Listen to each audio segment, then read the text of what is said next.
जय सिया राम। आज मैं आपको पौष माह के दूसरे प्रदोष व्रत के विषय में बताऊंगी।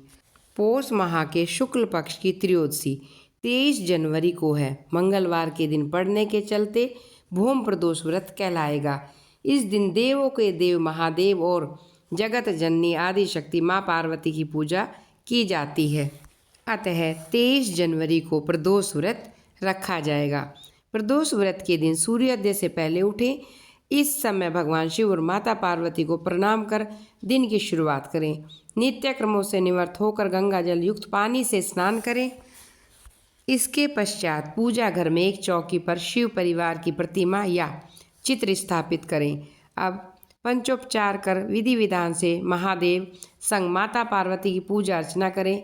इस समय भगवान शिव को भांग, धतूरा, मदार के पत्ते, धतूरे के फूल, बेलपत्र आदि चीज़ें अर्पित करें। वहीं माँ पार्वती को लाल रंग के फूल अर्पित करें।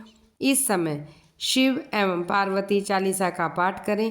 प्रसाद में भगवान शिव को फल, मिश्री और पंचमेवा का भोग लगाएं। अंत में आरती कर सुख, समृद्धि और धन की वृद्धि की कामना करें। दिन भर व्रत रखें। प्रदोष काल में पुनः पूजा आरती कर फलाहार करें। आइए सुनते हैं भूम प्रदोष व्रत की कथा। एक समय की बात है, एक नगर में एक वृद्धा रहती थी। उसका एक ही पुत्र था। वृद्धा हनुमान जी पर गहरी आस्था रखती थी। प्रत्येक मंगलवार को नियम पूर्वक व्रत रखकर हनुमान जी की पूजा करती। एक बार हनुमान जी ने अपनी भक्ति ने उस महिला को श्रद्धा परीक्षण करने का विचार किया। हनुमान जी साधु का वेश धारण करके आ पहुँचे और हे कोई हनुमान का भक्त ऐसी इच्छा पूर्ण करने लगे। आवाज़ उस वृद्धा के कान में पड़ी। पुकार सुन वृद्धा जल्दी से बाहर आई। साधु को प्रणाम कर बोली, आज्ञा दीजिए महाराज, क्या बात है? हनुमान वेशधारी साधु बोले, मैं भूखा हूँ, भोजन करूँगा, तुम थोड़ी जमीन लीप दो। वृद्धा दुविधा में पड़ गई, अतः हाथ जोड़कर बोली, महाराज, लीपने और मिट्टी खोदने के अतिरिक्त आप कोई भी आज्ञा दीजिए, मैं पूर्ण करूँगी। साधु ने 3 बार प्रतिज्ञा करा ली और कहा, अब तू अपने बेटे को बुला, मैं उसकी पीठ पर आग जलाकर भोजन बनाऊंगा। यह सुनकर वह घबरा गई, परंतु प्रतिज्ञाबद्ध थी। उसने अपने पुत्र को बुलाकर साधु को सौंप दिया। वेशधारी साधु हनुमान जी ने वृद्धा के हाथों से उसके पुत्र को पेट के बल लिटा दिया।